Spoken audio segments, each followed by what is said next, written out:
नमस्कार दोस्तों, मैं कविता आपका स्वागत करती हूँ आपके अपने इस प्रोग्राम में।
खयाम साहब, इससे पहले कि हम आपके संगीत के उस सुनहरे दौर के बारे में बात करें, आपके दर्शक, आपके फैंस ये जानना चाहते हैं कि आपका बचपन कहाँ और कैसे गुजरा। यूँ है कि ज़िला जालंधर एक कस्बा है, बड़ा कस्बा रोहों,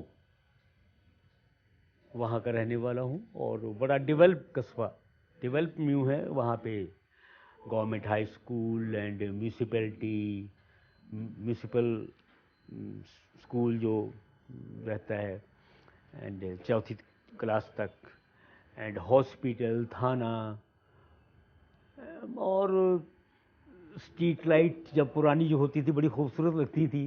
तो मतलब वेल, ये बड़ा अच्छा कस्बा है, तो जिसे मतलब छोटा शहर भी कहा जा सकता है, लेकिन मैं कस्बा कहूँगा क्योंकि कस्बा ही बेहतर है। तो वहाँ का मैं रहने वाला हूँ मैं। और आपका पूरा नाम क्या है? हाँ, पूरा नाम बहुत अच्छा आपने पूछा।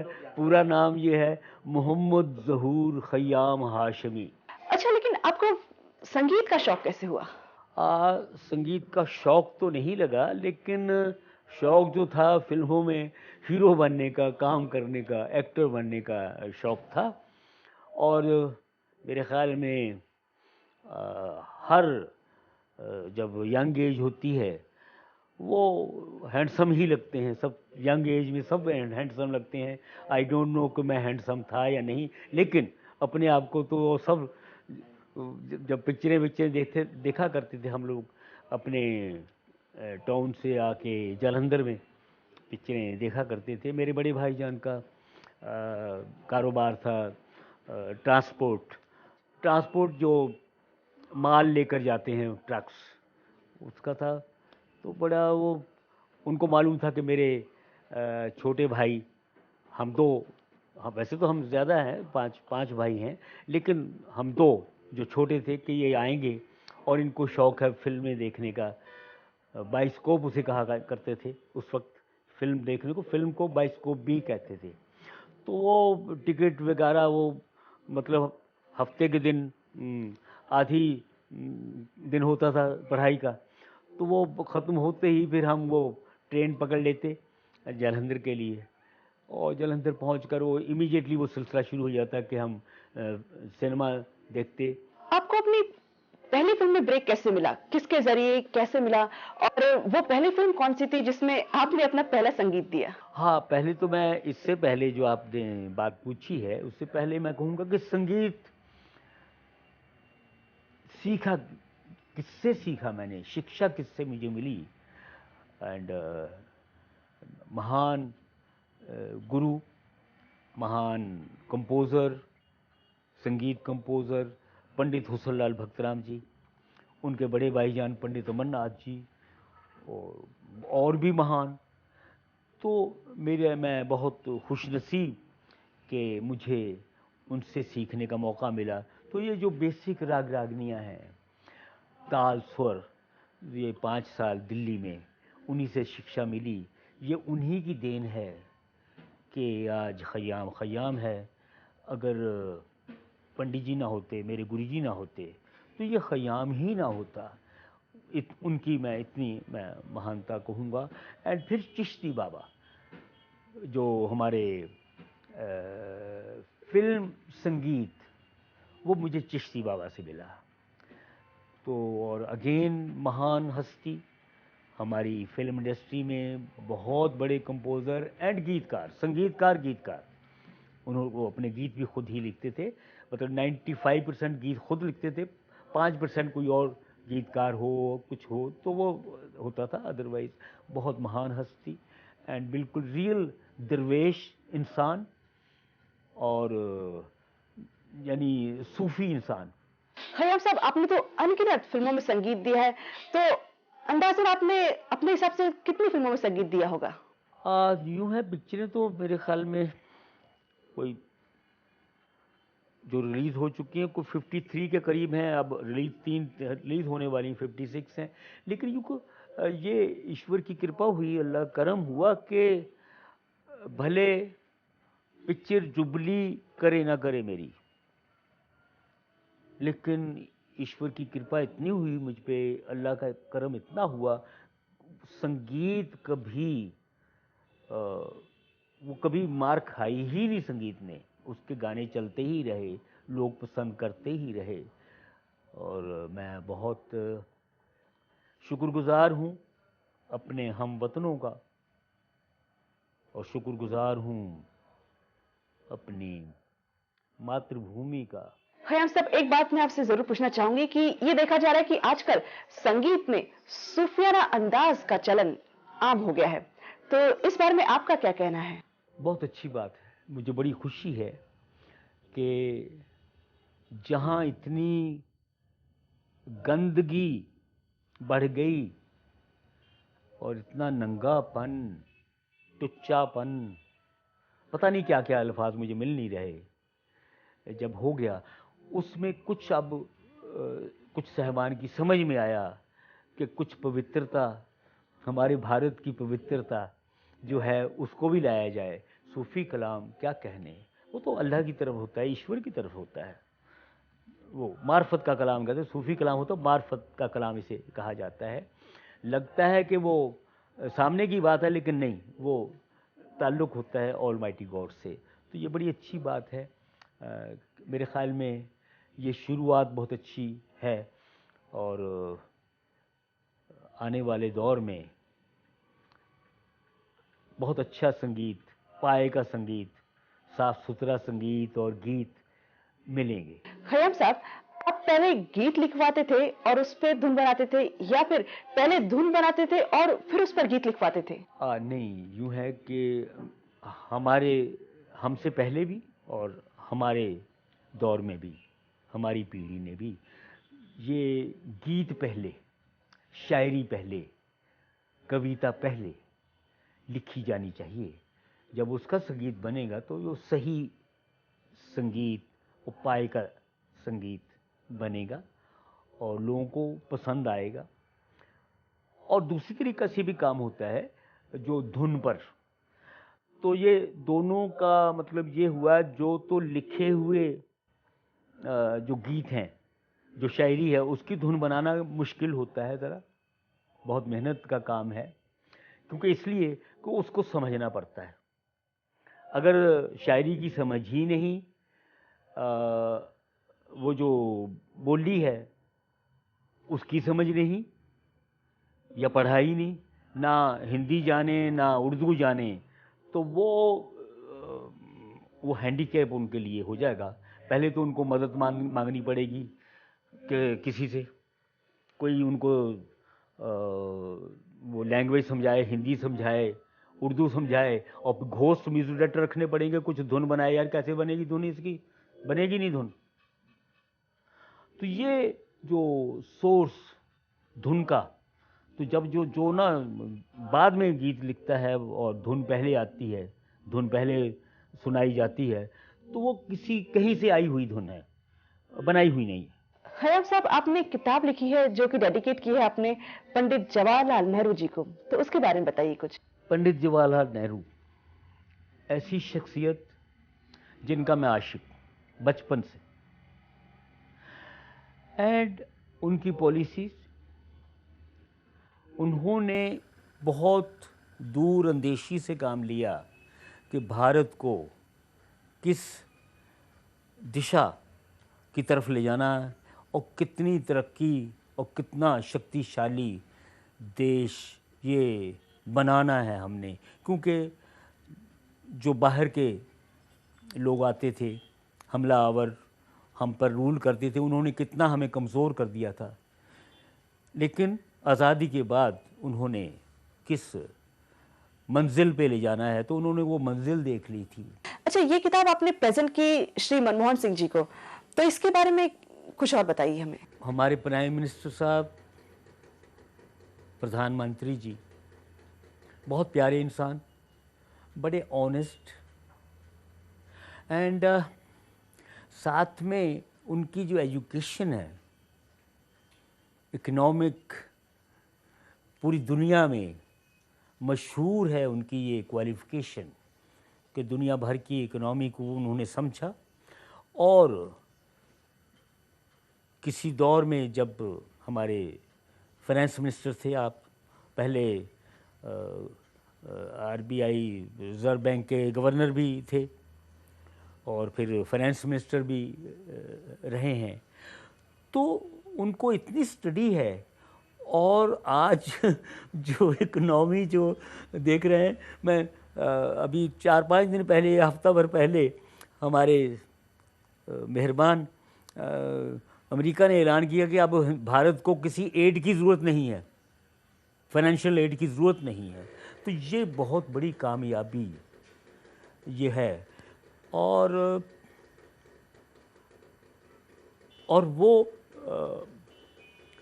बेसिकली मतलब पॉलिटिशियन नहीं है, वो एक बड़े साधारण हिंदुस्तानी है और अपने हिंदुस्तान से, अपने वतन से प्यार करने वाले, और जो उनकी ऑनेस्टी है और फिर उनकी जो मतलब जिसकी देन है ये ऑनेस्टी, गुरु नानक देव जी की गुरबाणी, वो सब ये उसमें शामिल है।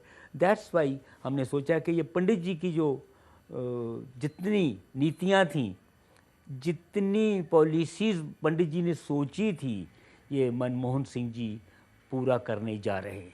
खयाम साहब, आपने देशभक्ति पर आधारित कई गीतों में संगीत दिया है, तो उसके बारे में कुछ बताइए। यह जी बिल्कुल बहुत अच्छी बात आपने पूछी कि सबसे पहले बताऊंगा जो मेरा कस्बा है जहाँ का मैं रहने वाला हूँ, राहों से जब ट्रेन चलती थी कोई 10-12-14 माइल के बाद एक गांव आता था, वो स्टेशन था गांव का, उसका नाम था खटकड़ कलां। और वो अगर अब्बा जान हमारे साथ हैं तो वो कहते थे, यानी चलो भाई उठो, सलाम करो तो प्रणाम करो। अब देख पंजाबी टोन में, सलाम करो तो प्रणाम करो। तो हम लोग बच्चे खड़े हो जाते, कहते मालूम है ये किसका गांव है? ये शहीद भगत सिंह का गांव है, ये वही स्टेशन है, ये सामने जो नज़र आ रहा है ये वही गांव है जिसके साथियों ने अपनी मादरे वतन के लिए अपने आप को कुर्बान कर दिया, गाते हुए और हंसते हुए, रोए नहीं।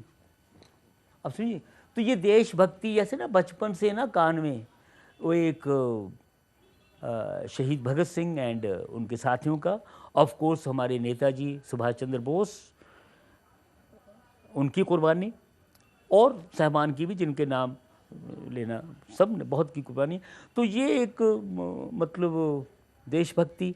और वो जो गीत आपने कहा, मैंने सबसे पहले रिकॉर्ड किए 62 में,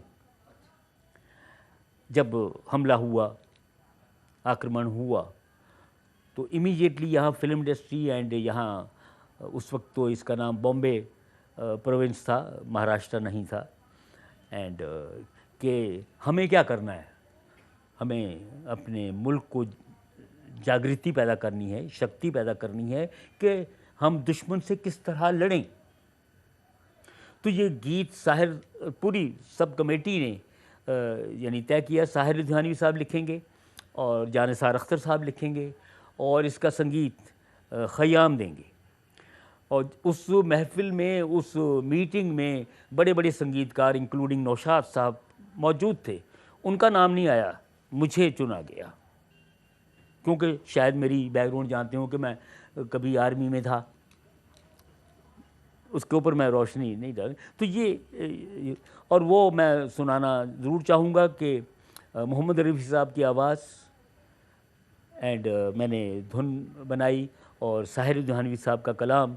वतन की आबरू ख़तरे में है, होशियार हो जाओ, वतन की आबरू ख़तरे में है, होशियार हो जाओ, हमारे इम्तहान का वक्त है, तैयार हो जाओ। एक तो ये नज़म पूरी, और आगे बहुत डेवलपमेंट है, यानी ये कि हमने किसी भी कीमत पर मुकाबला करना है। और दूसरा जानिसार अख्तर साहब की ने नज़म लिखी कि एक है अपनी ज़मीं, एक है अपना गगन, एक है अपनी ज़मीं, एक है अपना गगन, एक है अपना जहां, एक है अपना वतन। अपने सभी सुख एक हैं, अपने सभी गम एक हैं, अपने सभी सुख एक हैं, अपने सभी गम एक हैं, आवाज़ दो हम एक हैं, हम एक हैं, हम एक हैं। तो ये रिकॉर्ड हुए और रिकॉर्ड होने के बाद great maker, producer, director Mehboob Khan, उन्होंने डायरेक्शन की, इसकी डॉक्यूमेंट्रीज़ बनी और उसमें काम दिलीप कुमार साहब, राजकुमार साहब, सुनील दत्त साहब, राजेंद्र कुमार साहब, इन्होंने चेहरे दिए और ये हर सिनेमा हाउस में ये इन गानों की यानी डॉक्यूमेंट्री चली और लोगों की इतनी सराहना मिली, इतनी लोग खुश होते थे, क्योंकि जंग चल रही थी, हमने लड़ना था, मुकाबला करना था। तो ये सबसे पहले मैंने रिकॉर्ड किए। So I am proud of myself कि मैंने ये अपनी मादरी वतन के लिए कुछ कर सका। एक और मैंने कांग्रेस पार्टी के लिए लिखा था, मैं सुनाना चाहूँगा कि साहिर साहब लिखते हैं, हम तरक्की के रास्ते पे मीलों चले इस तिरंगे तले, हम तरक्की के रास्ते पे मीलों चले इस तिरंगे तले, बाप का ख्वाब बेटी के हाथों पले इस तिरंगे तले। अब देखिए रेफरेंस ख्वाब था पंडित जवाहरलाल नेहरू का और इंदिरा जी, तो उसका रेफरेंस इसमें है और वो भी मैंने रिकॉर्ड किया। अब देखिए ये सब भूल गए, सब के सब भूल गए कि ख़याम वो है, तो निराशा क्यों ना हो, ये मुझे बताइए। सब अपने हैं ना, मेरा हक नहीं इनसे कुछ कहने का। बिल्कुल, ये तो मैंने कह दी, अपनी आवाज़ पहुंचा दी, वो ठीक है। वैसे एक शेर सुना दूं, ना सताइश की तमन्ना ना सिले की परवाह, ना सताइश की तमन्ना ना सिले की परवाह, ना हुए गर मेरे नगमात में मानी ना सही। गालिब ने लिखा है, ना हुए गर मेरे अशार में मानी ना सही। तो यानी कि मेरे शेरों को, मेरे काम को कोई समझा ही नहीं, बेमानी से कह रहे हैं। तो यही बात हो गई कि ख़याम का जितना काम है वो बेमानी है, यंगस्टर का बहुत मानी खेज हो गया। हाँ ख़याम साहब, अब तक आपको कितने अवार्ड्स मिल चुके हैं? वो गिनना मुश्किल है, इतने हैं जी। हाँ जी, वो गिनना मुश्किल है, इतने हैं कि जैसे मिसाल के तौर पर जैसे सुरसिंगार का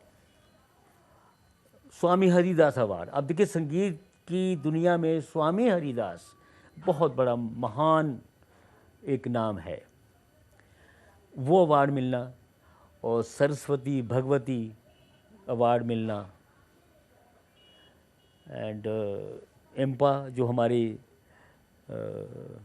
फिल्म की बहुत बड़ी संस्था है, यही फिल्में बनाते हैं एम्पा, उनके से अवार्ड मिलना, मामी अवार्ड मिलना, और संगीत की दुनिया से जुड़े हुए अवार्ड जो हैं वो लता जी से जुड़े हुए हों, आशा जी से जुड़े हुए हों, वो मंगेशकर फैमिली से जुड़े हुए हों, तो वो सारे अवार्ड प्राप्त हो जाना। एंड ना जाने मैं इतने हैं, बस बहुत ज़्यादा हैं अवार्ड। खयाम साहब, आपके सीनियर संगीतकारों में जिन्होंने आपको सबसे ज्यादा प्रभावित किया है वो कौन है? यूँ है, देखिए मेरे जितने सीनियर, किसी एक की बात करना तो देखिए सबसे बड़ा तो हक मेरे गुरुओं का है और उनका जो काम है सामने, पंडित सुलाल भक्त राम जी, पंडित अमरनाथ जी, चिश्ती बाबा। एंड उसके अलावा सब जितने जो मेरे सीनियर हैं, यकीनन उनका स्थान मेरे लिए एक गुरु जैसा है। कुछ ना कुछ सीखने को मिलता है अपने सीनियर से, और ये शिक्षा भी हमारे गुरु जी ने दी कि बेटा ये सिर्फ हम ही नहीं, जो जितने सीनियर इसी तरह इज्जत मन में रखना, सबके लिए रखना। तो ये यकीनन जितने साहिबान काम जिन्होंने किया, बहुत अच्छा किया। एंड हमारे हिंदुस्तानी संगीत को हिंदुस्तानी रखा। खयाम साहब, अगर संगीत सम्राट भी कहा जाए आपको तो गलत नहीं होगा। तो आपके जो दर्शक, जो फैंस हैं और उनमें जो उभरते हुए संगीतकार हैं, वो जरूर ये जानना चाहेंगे कि संगीतकार बनने के लिए किन किन खूबियों का होना जरूरी है। यूँ है, बहुत अच्छी बात आपने पूछी है कि बेसिक स्वर ताल, कुछ राग रागनियाँ,